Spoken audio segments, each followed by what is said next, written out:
The conference room didn't just go silent, it froze. David didn't even pretend to listen. He leaned back in his leather chair, fingers tapping impatiently on the polished table as Mr. Harrison, one of the company's oldest senior managers with over 30 years' experience, was presenting the quarterly logistics report. His voice was steady, respectful, seasoned.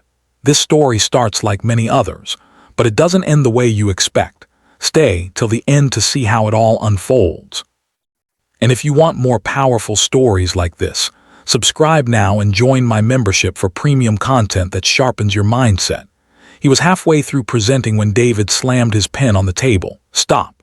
Word cut through the room like a blade. Mr. Harrison paused. "Sir, I was just explaining the—" "I said stop," David repeated, slower this time, like he was speaking to someone beneath him. A few executives shifted uncomfortably. David leaned forward, eyes cold. "Do you even hear yourself?" he said. "Or do you just enjoy talking because no one has had the courage to tell you the truth?" Mr. Harrison swallowed lightly. "I've been handling this department for years, and that's the problem," David snapped. "Years of mediocrity disguised as experience." The insult landed hard. Someone at the far end of the table exhaled quietly. Mr. Harrison tried to maintain his composure. "With respect," David laughed, a sharp, mocking laugh. He repeated, "Let me make something clear. You don't get respect just because you're old." The words hung in the air like poison. "I've seen better ideas from interns," David continued, flipping the report closed and pushing it back across the table. "At least they know they have something to prove."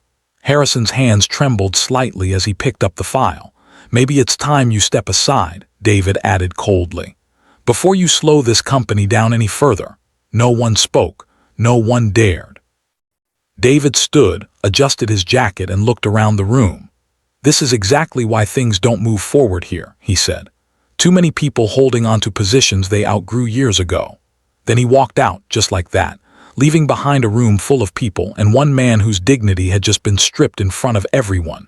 From behind the glass walls of his office, William Carter had seen enough. At 68, William was a man who carried success quietly, but carried responsibility heavily.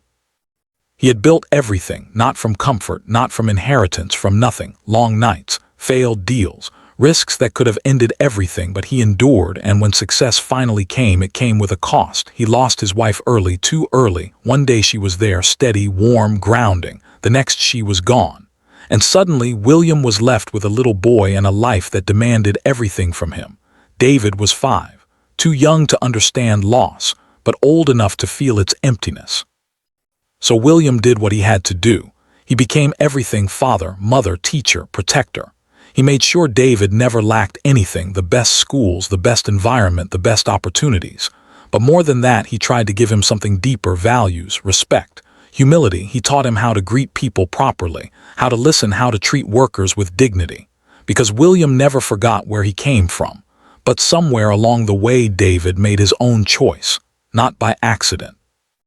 Not by ignorance, but by decision. He chose arrogance. He chose entitlement. He chose to look down on the very people who helped build what he now enjoyed. And that was what troubled William the most. Because David knew better, he had been taught better. William had spoken to him countless times, privately, firmly, sometimes even harshly. But nothing changed. David didn't argue. He didn't reflect. He simply ignored. And now, as William stood there watching the aftermath of yet another humiliation, a quiet fear settled deeper in his chest. Not fear of losing his wealth, but fear of what would happen to it. What becomes of an empire in the hands of a man who despises the people holding it up? The operations floor was busy when William arrived. Staff moved quickly, focused. But the tension was immediate. David was already there. And this time, he was louder. "Unbelievable," David scoffed, holding up a document like it offended him.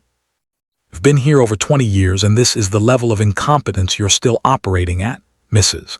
Linda Brooks stood in front of him, composed but visibly strained. "Sir, the delay was due to supplier issues beyond our control. We've already initiated." "I don't care about your excuses," David cut in harshly. "That's all you people ever bring, excuses." A few staff nearby froze. Mrs. Brooks steadied herself. "We've already resolved part of the issue, and by tomorrow." David interrupted, his voice rising. "Do you hear how ridiculous you sound?" He took a step closer. This is why nothing improves, he continued. People like you comfortable, slow, and completely out of touch. The words hit harder than before. Mrs. Brooks blinked, clearly hurt but still standing. I've dedicated most of my life to this company, she said quietly. David smirked. And what do we have to show for it? He replied. Delays, inefficiency, and outdated thinking. Then came the line that broke the room. Honestly, David said, shaking his head, if loyalty is your only qualification, then this company is in serious trouble. That was when William stepped forward. David. Name carried weight. Everything stopped. David turned slowly. He said, almost bored. William's eyes were steady but firm. That is enough. David shrugged. I'm fixing a problem, he said casually. William replied. You are creating one. A pause. Then William added, his voice controlled. You will not speak to people like that in this company. David's expression hardened slightly. Then maybe this company needs to adjust, he replied. Because I'm not going to pretend incompetence deserves respect. A sharp silence followed. William took a step closer. Watch your words. David had already made his choice. He gave a slight dismissive shake of his head. With all due respect. He said, though his tone carried none. This mindset is exactly why things are stuck in the past. Then he turned and walked away past his father, like his words meant nothing, like his presence meant nothing, like the man who built everything was already irrelevant. No apology, no hesitation, no respect, just arrogance. And in that moment, William didn't react immediately. He simply stood there looking at the people his son had just humiliated, looking at the silence he had created. And understanding something with absolute clarity, this was no longer a phase. This was who his son had chosen to become. When David got home that day, the black SUV rolled up to the wrought iron gate and stopped. The sensor light blinked. Nothing happened. David's fingers tightened around the steering wheel. He pressed the horn once, then again, longer, still nothing. Unbelievable, he muttered, jaw tightening. At the small security booth by the gate, an older man stepped out quickly, adjusting his jacket as he approached the panel. His name tag read, Frank, late 60s, quiet, reliable, the kind of man who took pride in doing his job right. He tapped his earpiece. Gate on a slight delay, sir. System just lagged opening now. The gate began to slide open, too late. David flung the door open and stepped out before it was halfway through. Are you serious right now? He snapped, striding toward him. I've been sitting out there like a stranger. Frank raised his hand slightly. Sir, it was a system delay. Happens sometimes, then fix it, David cut in sharply. Or what exactly am I paying you for? Frank kept his tone respectful. Security protocols require verification when the system. David stepped closer, invading his space. Explain your job to me, he said, voice low and cutting. You barely do it as it is. Frank's face tightened, but he held his ground. Sir, I've been on this property for 12 years. I've never, and maybe it's time you stopped, David fired back. Because this is exactly how people become dead weight.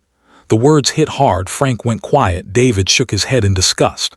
Next time I pull up, that gate better already be open. I don't wait, not for a machine and definitely not for you. Turned and walked back to his car, leaving the older man standing there, small, dismissed, invisible.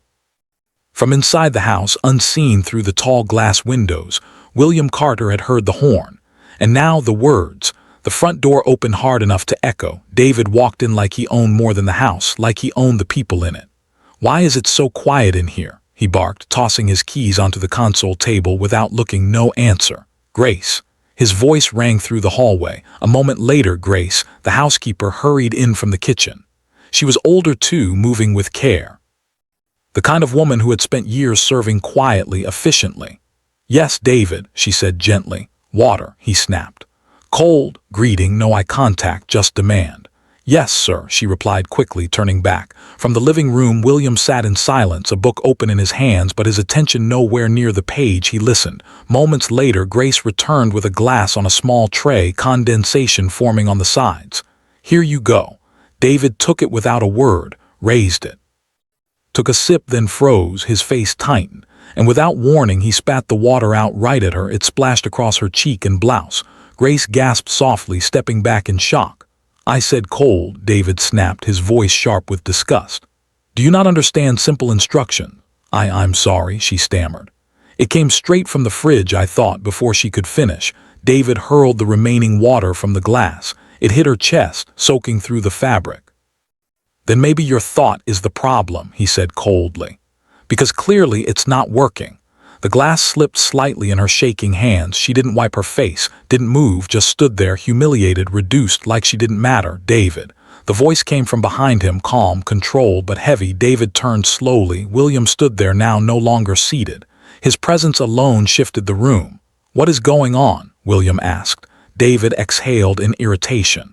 "Nothing. Just trying to get basic things done in this house."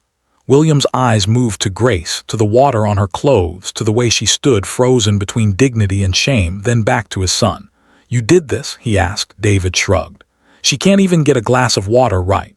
William's voice hardened just slightly. "You will apologize." David stared at him, then laughed, a short, dismissive laugh. "You're serious?" "Yes." The word landed firm. David shook his head slowly, almost in disbelief. "No." William didn't move. "You will not treat people like this," he said. "Not in this house, not anywhere." David's expression changed just enough to show resistance. "She works here," he said flatly.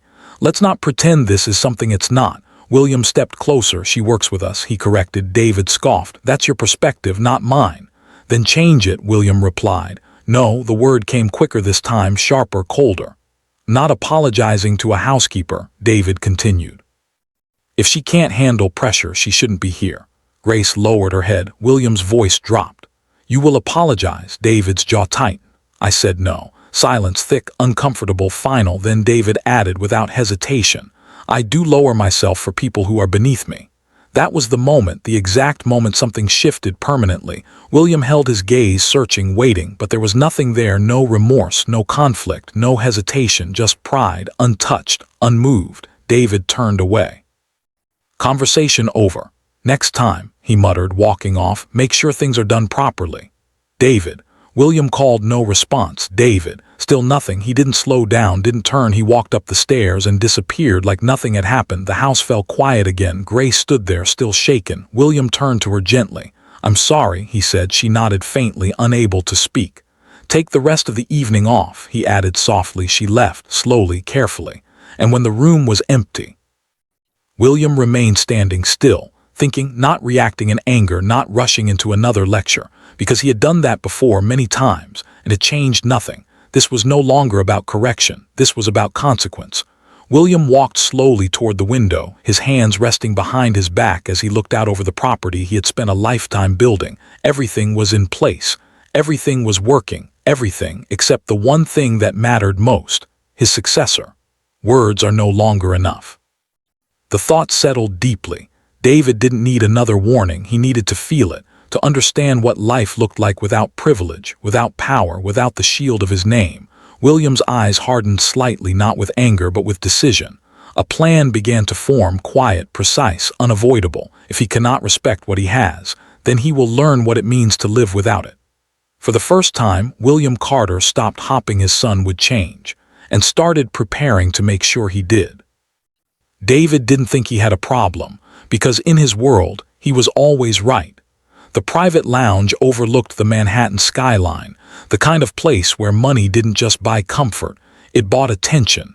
David sat at the center of a curved leather booth, and around him, 4 men who never disagreed with him.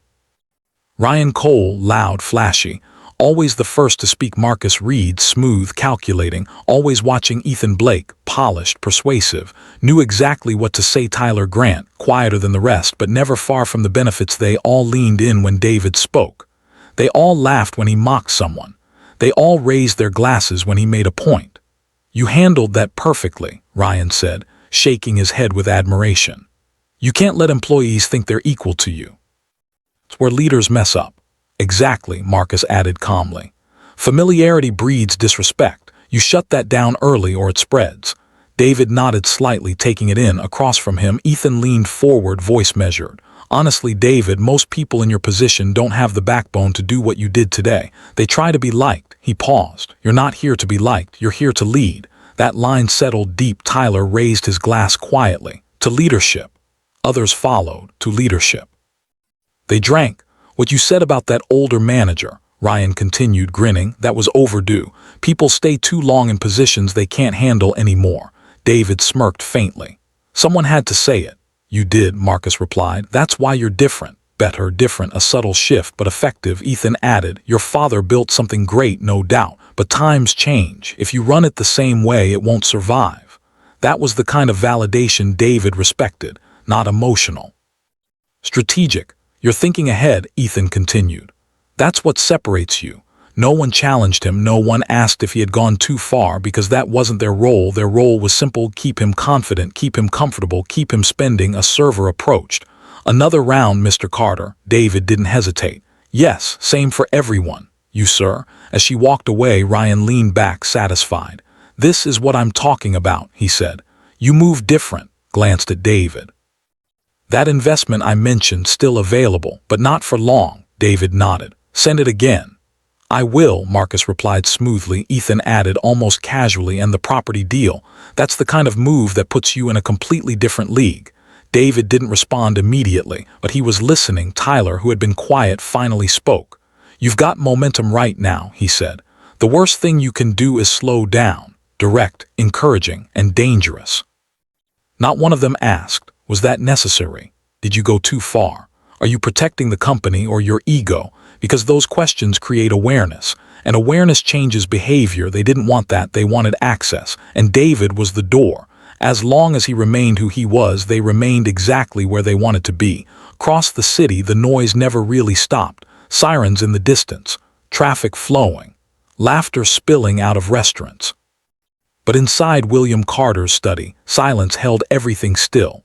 A file lay open on his desk, not numbers, not profits, people, incidents, short, precise notes written by different hands, but all pointing to the same person. Disrespectful tone toward senior staff, public humiliation in meeting, refused correction. William read one line, then another, then paused, not because he was surprised, but because none of it was new. His fingers rested lightly on the page. And for a brief moment, his mind drifted not to the office, not to the reports, but to a much smaller room years ago, a little boy sitting at a table struggling to tie his shoelace. Take your time, a gentle voice had said, his wife patient. Smiling, David had looked up at her, frustrated. I can't do it. Yes, you can, she told him softly. Just try again. William blinked, the memory faded, and the silence returned. He looked back down at the file, another line. Verbal abuse toward domestic staff. His jaw tightened just slightly, then loosened again. He turned the page, slow, controlled. But something deeper had shifted, not anger, recognition. Because this wasn't a bad day or a phase or pressure, this was pattern chosen, repeated, reinforced. William leaned back slightly in his chair. His eyes moved not to the file this time, but to the photograph on the shelf, David, younger. Standing between him and his mother, smiling without effort. Before ego, before entitlement, before the world started agreeing with him. William stood and walked over, picked up the frame, held it for a second longer than usual, then set it back down carefully, deliberately. Behind him the file remained open, unfinished, but no longer needed. Because the conclusion was already clear, he walked to the window. The city stretched endlessly below, alive, moving, unforgiving, a world that didn't care about names. Or inheritance, or who your father was. A world that only respected what you could stand on alone. William's reflection stared back at him in the glass, calm, unshaken, certain. Privilege hadn't built his son. It had protected him from failure, from correction, from consequence. And a man protected from consequence eventually stops growing. William adjusted his cuff slowly, a small, precise motion. The kind he made before every major decision in his life, deals, risks, moments that couldn't be undone. No anger. No speeches. No more conversations that led nowhere, just clarity, cold, necessary. Behind him the file remained open. Ahead of him a decision already forming, not out of frustration, but responsibility. Because if life would not teach his son, then he would, not with words, but with something David had never truly experienced before, loss. Morning came like any other, clear, orderly, predictable. David woke up late. No urgency, no pressure, just routine built on comfort. He reached for his phone, scrolled notifications. Messages, deals, invitations, everything normal, everything exactly as it had always been. He got dressed, picked out a tailored suit without thinking twice, and headed out. Downstairs, Grace was already in the kitchen. She moved carefully, quietly. Their eyes met for a brief second. David didn't greet her, Didn't acknowledge yesterday, he simply walked past, like nothing had happened. He stepped into his car, pressed the ignition, nothing. He frowned, tried again.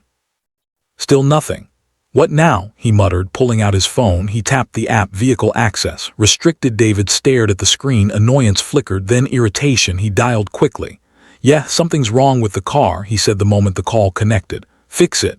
A pause, then the response. Sir, we've received instructions to suspend access to all company-owned assets under your name. David's expression hardened. What instructions? He asked slowly. From Mr. Carter's office. The line went quiet. David ended the call, no response. No explanation, just cut off. He stepped back inside, walked straight to the console, picked up his wallet, pulled out a card, then another, then another. He dialed again, this time his bank. After a brief hold, a calm voice answered. Yes, Mr. Carter, how can I assist you? My accounts aren't working, David said, irritation rising. Fix it. A pause, then, sir. Your accounts have been temporarily frozen pending authorization. David's grip tightened. Authorization from who? From the primary account holder. Pause, longer this time. Your father, sir. For the first time that morning, David didn't speak, didn't move, didn't react immediately. The noise of control was gone. No car, no money, no access, just space, unfamiliar, uncomfortable. An hour later, David walked into the company building, not driven, not announced. He walked in. Employees greeted him out of habit. Good morning, sir.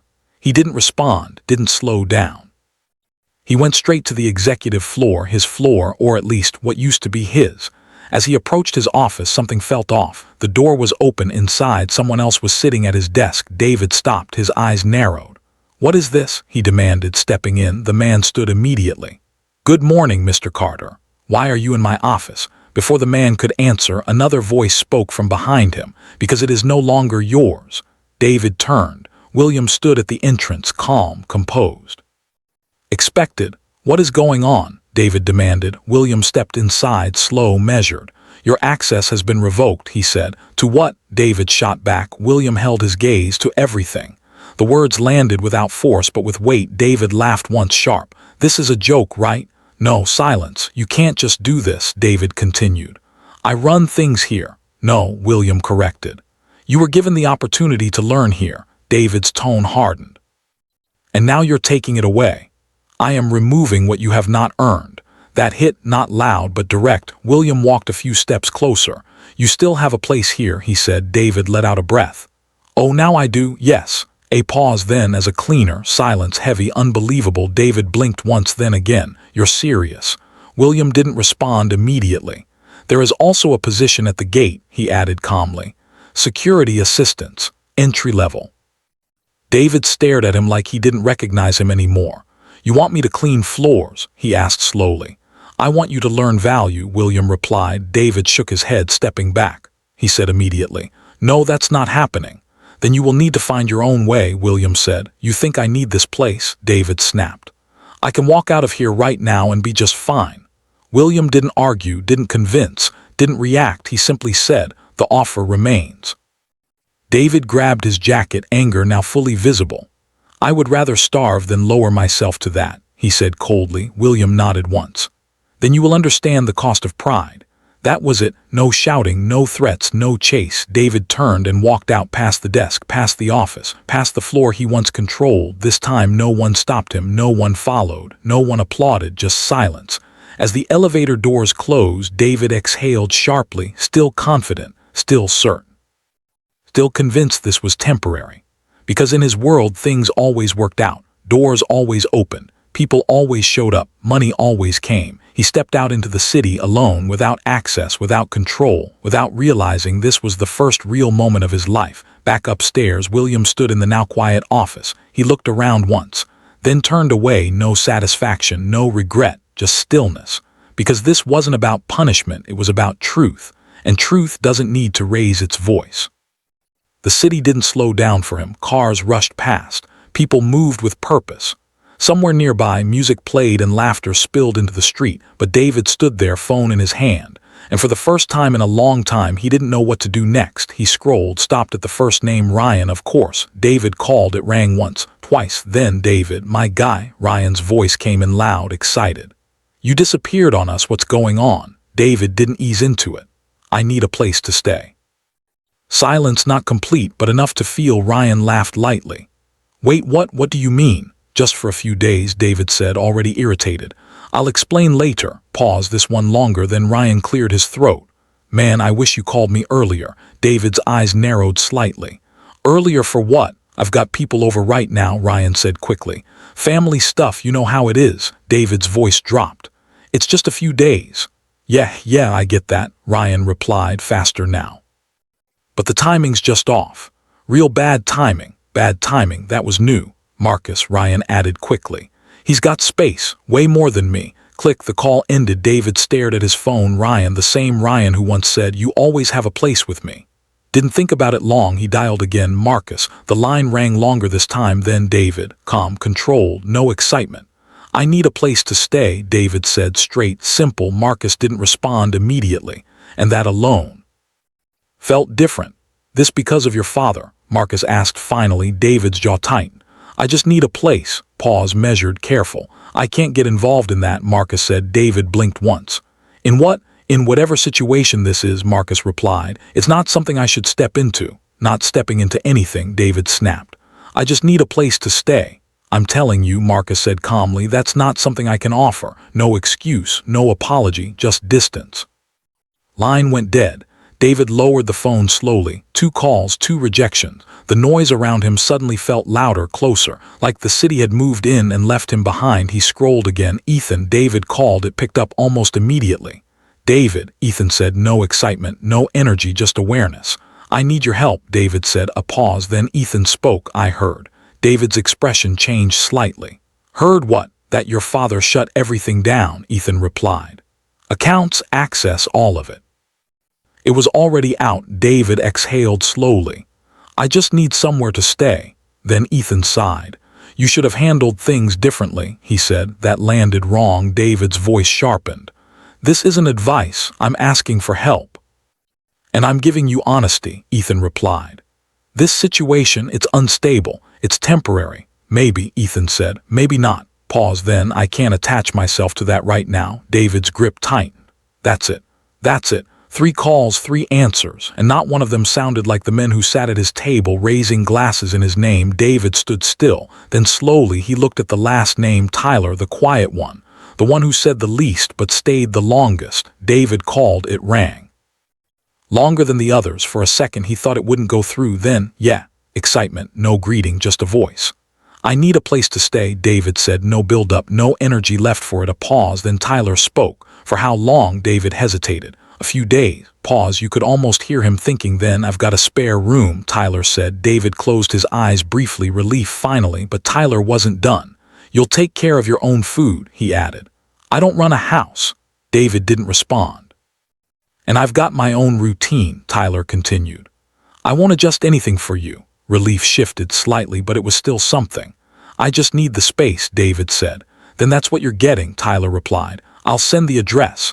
The call ended. The building wasn't what David was used to. No glass entrance, no valet, no one opening doors, just a narrow hallway and a buzzing intercom. He stood there for a second, then pressed it. A crackling voice came through. Yeah, it's me. A buzz. The door unlocked. Inside, the air felt different still, plain. Tyler opened the door halfway, didn't step aside immediately, just looked at him. Then you can come in. David walked past him. The apartment was small, not dirty, just basic. Tyler tossed a key onto the table. Rooms there, he said, pointing. Bathroom shared. Welcome, no smile, no make yourself comfortable. Just instructions. David walked into the room, dropped his bag, sat on the edge of the bed. The silence in there wasn't peaceful, it pressed. Hours passed. Hunger came, not as a thought, as a feeling. David stood up, walked to the kitchen, opened the fridge, a half-empty container, a bottle of water, nothing else. He closed it slowly. The next day he walked, no driver, no car, no direction, just movement. People passed him, didn't look twice, didn't recognize him, didn't care, and that was new. By the 3rd day, hunger stopped asking, it demanded. David sat on the edge of the bed again, leaning forward, hands clasped, thinking, not about pride, not about status.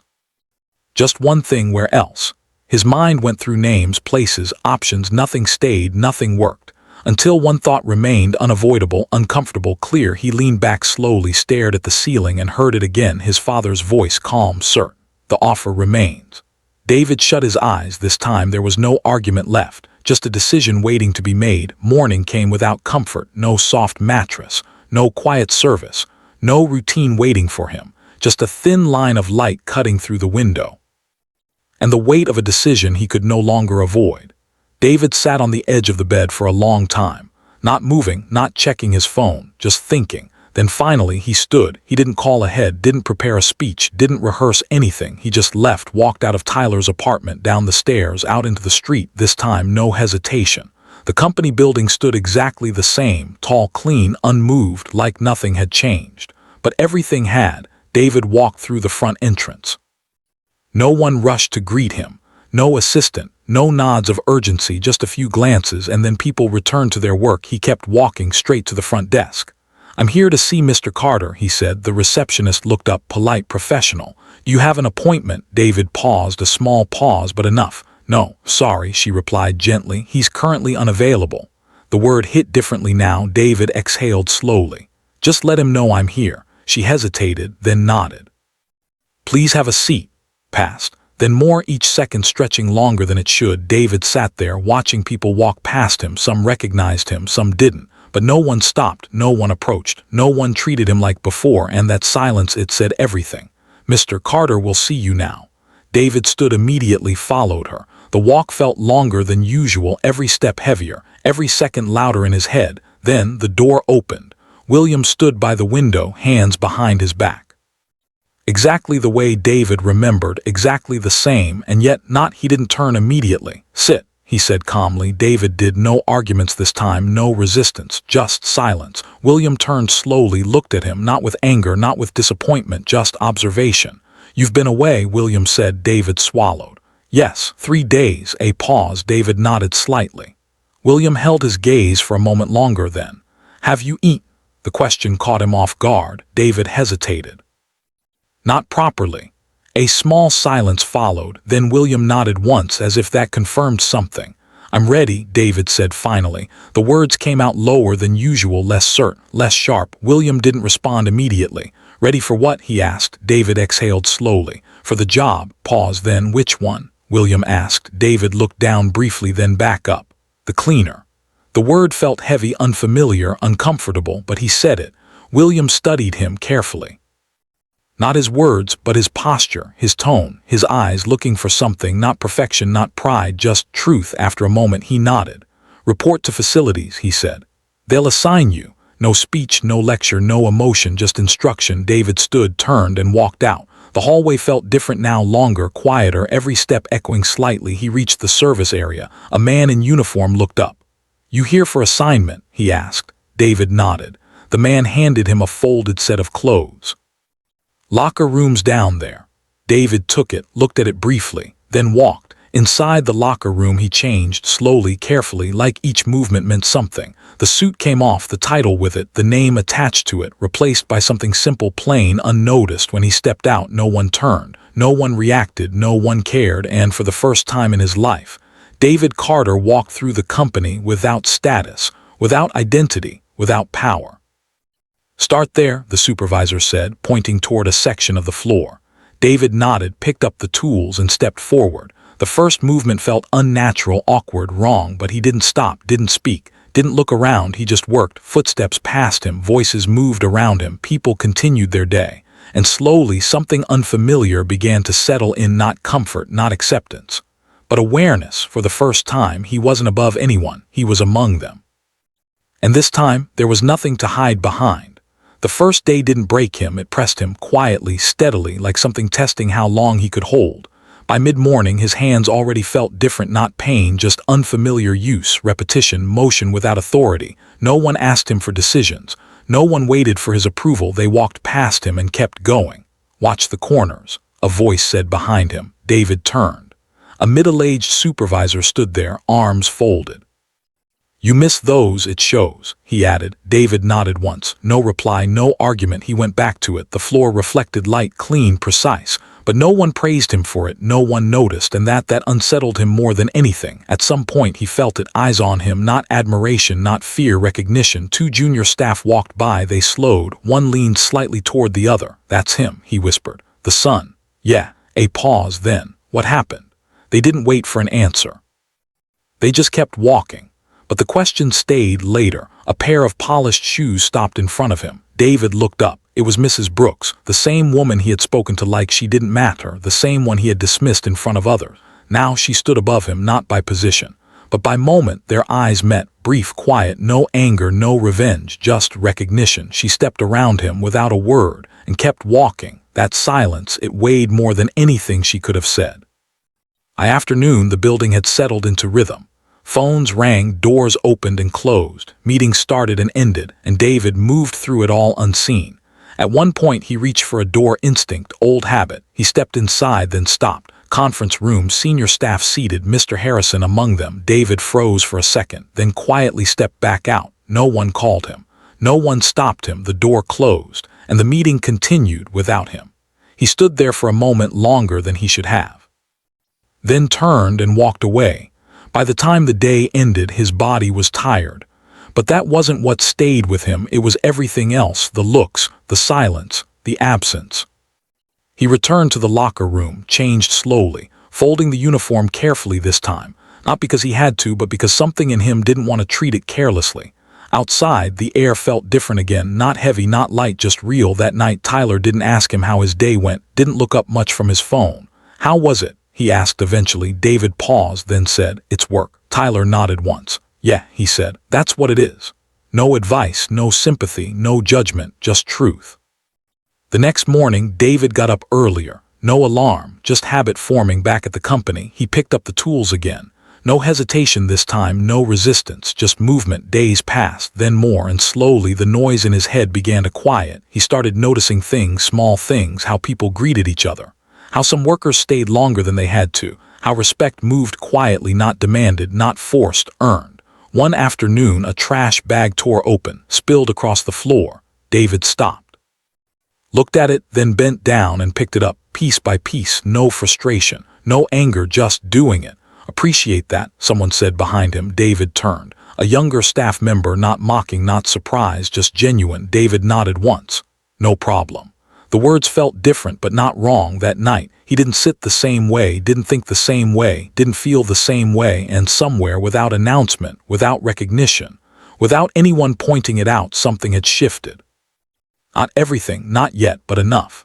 Because for the first time in his life, David wasn't trying to be seen. He was learning to understand, and that was where change truly began. Days turned into weeks, and something no one announced became visible, not in words, in behavior. David no longer looked around to see who was watching. He just worked, quiet, steady, consistent. He started arriving earlier than required, before most people, before the noise, before the rush.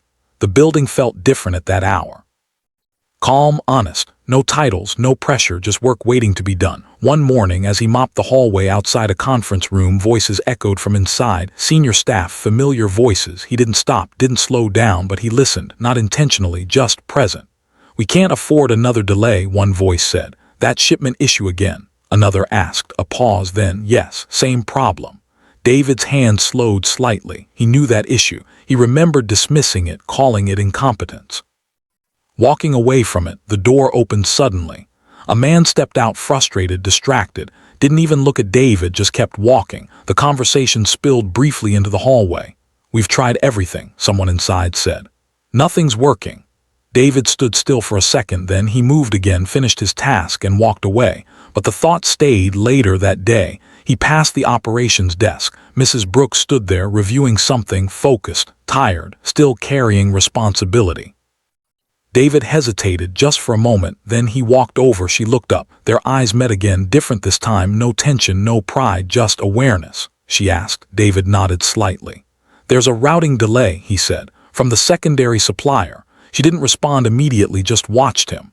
"Go on," she said. David pointed lightly at the document on her desk. "If you shift the load to the West Channel temporarily, it should clear the backlog." A pause, not rejection, consideration. Mrs. Brooks looked down, reviewed it, then back at him. "You're sure?" she asked. David didn't rush, didn't push. "It worked before," he said quietly. She studied him for another second, then nodded once. "I'll look into it." David nodded back and stepped away. No expectation, no need for credit, just contribution. Hours later, the mood shifted subtly. Phones moved faster. Voices carried something different, relief. "Hey," someone called from behind. David turned. It was the same younger staff member from before. "That suggestion you made," he said. "It worked." David blinked once. "Good. That cleared a major delay," he added. "Mrs. Brooks said it saved us time." David nodded slightly, no smile, no pride, just quiet. From the upper floor, William Carter stood by the glass, watching, not openly, not obviously, but intentionally. He had been watching for days now, not every moment, but enough to see pattern, enough to see what was real and what was not. He saw the early arrivals, the quiet work, the lack of resistance. But more importantly, he saw something he hadn't seen in a long time: restraint. David no longer spoke to be heard, he acted and left it there. William didn't call him, didn't summon him, didn't interrupt the process, because some things, if spoken too early, break. Days passed again, and respect, the real kind, started to move quietly. "Morning," someone said to David one day, not out of habit, out of acknowledgement. David nodded. "Morning." For yesterday, a simple statement, but earned. Even Mr. Harrison passed by him once, paused briefly, then said, "Good work." Words measured, intentional. David nodded. "Thank you." Applause, no announcement, no recognition from above, but something deeper was forming. That evening David finished his shift, placed the tools back, washed his hands, and stood there for a moment looking at them, not soft, not untouched, but working hands, used, present, real. For the first time, he understood something he had never truly seen before, not from a distance, not from a position above, but from within. Respect wasn't demanded, it wasn't inherited, it wasn't attached to a name. It was built quietly, daily, without noise, and somewhere above, William watched the same building, the same people, the same sun. But now not as a man losing control, but as a man beginning to understand it. He said nothing, did nothing, just observed. Because the loudest change is the one that doesn't need to announce itself. And for the first time, William Carter allowed himself a thought he had not entertained in a long time. Not hope, not yet, but something close, something cautious, something earned: progress. The change didn't arrive all at once. It settled in quietly, day after day, choice after choice. David no longer counted how long the work took. He focused on doing it right. No shortcuts, no complaints. No one needed to tell him anymore. One afternoon, he noticed it himself.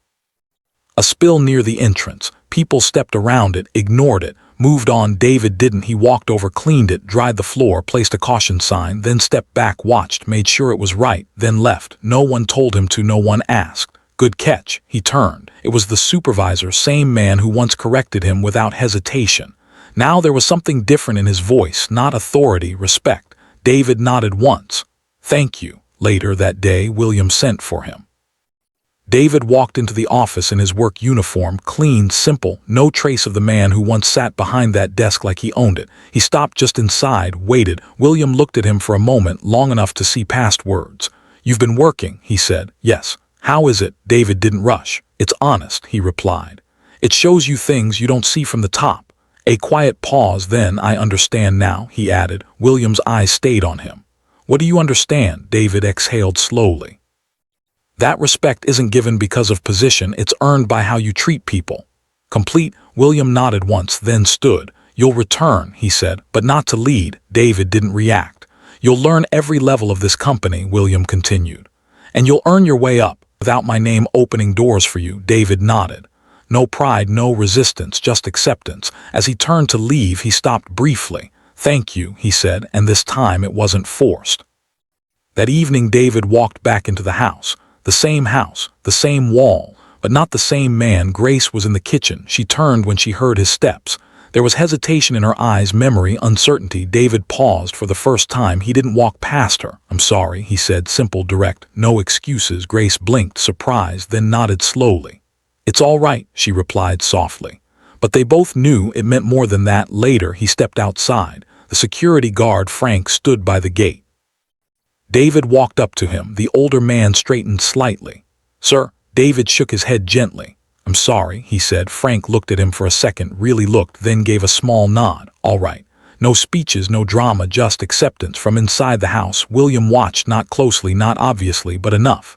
And for the first time in a long time, there was no tension in his chest, because the lesson had landed not through words, but through experience, through loss, through reality, through discipline. Whoever spares the rod hates their children, but the one who loves them is careful to discipline them. Proverbs 13:24. Some lessons cannot be told. They must be lived. David didn't return as a boss. He returned as a man who understood what it meant to earn his place, and that changed everything. Wealth can give you position, but only character can sustain it. If you don't learn humility early, life will teach it later, the hard way. If this story touched you, don't just watch, be part of this journey. Subscribe now for more powerful, life-changing stories like this. And if you want deeper, exclusive stories that teach real-life lessons, join my membership today. You'll get access to premium content that builds wisdom, discipline, and success. Tell me honestly, if you were the father, would you have done the same? Or was his method too harsh? Drop your answer in the comment section. Let's discuss.